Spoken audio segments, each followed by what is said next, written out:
안녕하세요. 선한이치입니다. 다가구 운영을 하면 어떤 비용이 지출되는지 궁금하시죠?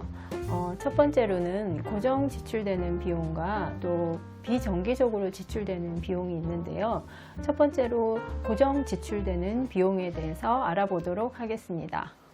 1번은 대출이자, 2번은 건물 청소비, 3번은 공동전기료, 4번은 수도요금. 4번 수도요금은 2개월에 한 번씩 납부를 하고요.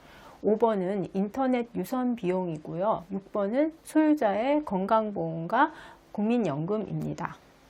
건물에 따라 조금씩 차이는 있겠지만 주거용은 항목이 거의 비슷하다고 보시면 됩니다.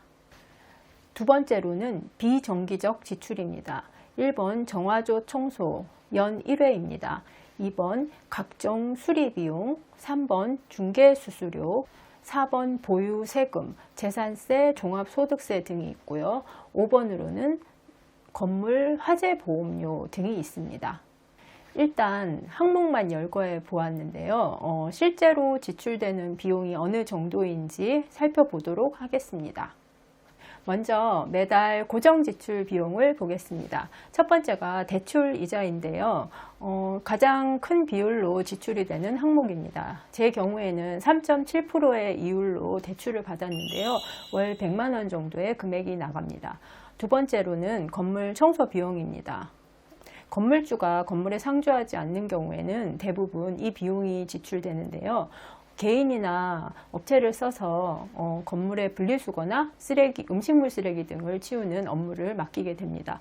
저는 한 달에 20만 원 정도를 지출하고 있고요.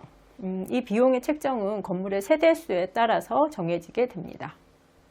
3번 공동전기료 7,000원 선입니다. 현관 자동문이나 계단 센서 등 같이 공용 전기를 이용하는 곳에서 발생하는 비용을 내는 것인데요. 저희 건물에는 엘리베이터가 없어서 저렴하지만 엘리베이터가 있는 건물에는 훨씬 많은 전기세가 나온다고 생각하시면 됩니다. 4번 수도요금 두 달에 한 번씩 부과되는데요. 20만 원 선입니다. 그러면 한 달에 10만 원 정도라고 보시면 되는데요. 다가구 주택 같은 경우는 건물주가 건물 전체의 수도요금을 부담하고 있습니다. 5번 인터넷 유선 비용. 저는 8만 원을 납부하고 있고요. KT를 사용하고 있는데요. 건물마다 건물주가 통신회사를 선택해서 할인 금액이 크고 조건이 좋은 쪽으로 선택을 하시면 됩니다. 다음은 소유자의 건강보험과 국민연금인데 저는 40만 원 정도 납부하고 있습니다. 이것은 다 되는 것은 아니고요. 소유자가 지역 가입자인 경우에만 비용으로 납부할 수 있습니다. 이렇게 계산을 해보면 고정 지출의 총 비용은 180만 원 정도가 됩니다. 두 번째로 비정기적 지출이 있습니다. 첫 번째로는 정화조 청소가 있는데요. 1년에 한 번씩 구청에서 청소를 하라고 통지서가 날아오는데요. 비용은 8만 원 정도 소요됩니다. 두 번째로는 각종 수리 비용이 있는데요. 전등 교체나 도배, 그리고 이렇게 내부에 어떤 고장 난 것에 대한 AS 이런 비용이 모두 여기에 포함됩니다. 이 부분은 노후 건물일수록 비용이 많이 지출됩니다. 세 번째는 중개수수료입니다. 제 경우는 원룸 밀집 지역에 건물이 있기 때문에 이렇게 법정 수수료만 지급해 가지고는 방을 빼기가 굉장히 힘듭니다. 그래서 지역에서 관례적으로 형성된 금액이 있는데 저는 그 금액을 주고 거래를 하고 있습니다. 원룸은 30만 원이고 투룸은 40만 원 정도 보시면 됩니다. 네 번째로는 보유 세금이 있는데요. 재산세나 종합소득세 부분이 있습니다.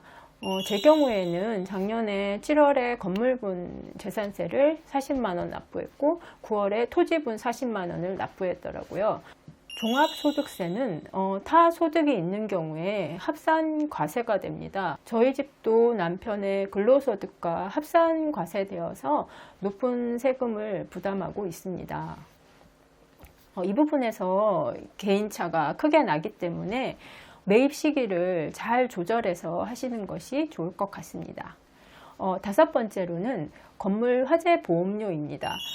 제 경우에는 매달 납부 형식이 아니라 1년에 한 번 10만 원을 납부하고 소멸성이 되는 것으로 가입을 했습니다. 여섯 번째는 건물 청소를 해주시는 이모님께 명절 비용을 연 2회 정도 드리고 있습니다. 이모님은 저희가 건물을 매매할 때 부동산에서 소개를 받았는데요. 아주 성격이 깔끔하시고 책임감이 강하셔서 제가 건물을 깨끗하게 유지하는데 많은 도움을 주고 계십니다. 그래서 때가 되면 이렇게 감사함을 표현하려고 노력하고 있습니다. 결론을 정리드리면 1번 고정지출은 누가 운영을 해도 큰 차이는 없다라고 보시면 됩니다. 2번 비정기적 지출, 즉 세금 부분에서 개인마다 큰 차이가 납니다. 저희 건물의 예를 들면 실감이 좀 나실 텐데요. 저에게 매도를 하신 전 매도자께서는 은퇴 생활자이셨고 이 건물에서 나오는 월세만으로도 생활을 충분히 하셨습니다. 1가구 1주택자이고 또 타소득이 없으시기 때문에 세금을 거의 낼 일이 없었다고 하시더라고요. 하지만 저희 같은 경우에는 다주택자이고 남편의 그 근로소득이 있기 때문에 세금 부분에서 많은 비중을 차지하게 됩니다. 하지만 제 경우는 이미 취득을 했기 때문에 단점을 부각하기보다는 장점을 살려서 잘 운영하도록 최선을 다하고 있습니다. 세금 신고를 본인이 할 줄 알면 굉장히 좋은 점이 많은데요. 경비를 어느 부분에서 줄여야 하고 쓸 때는 어떻게 집행해야 하는지를 알게 됩니다. 다음에는 이것을 주제로 한번 영상을 만들어 보겠습니다. 마침 다음 달이 종합소득세의 달인 5월 달이니까 세금 부분에 대한 얘기를 하기가 아주 좋을 것 같습니다. 궁금하신 내용이 있으면 댓글을 통해서 질문을 주시면 제가 영상으로 다뤄보도록 하겠습니다. 영상 시청해 주셔서 감사합니다.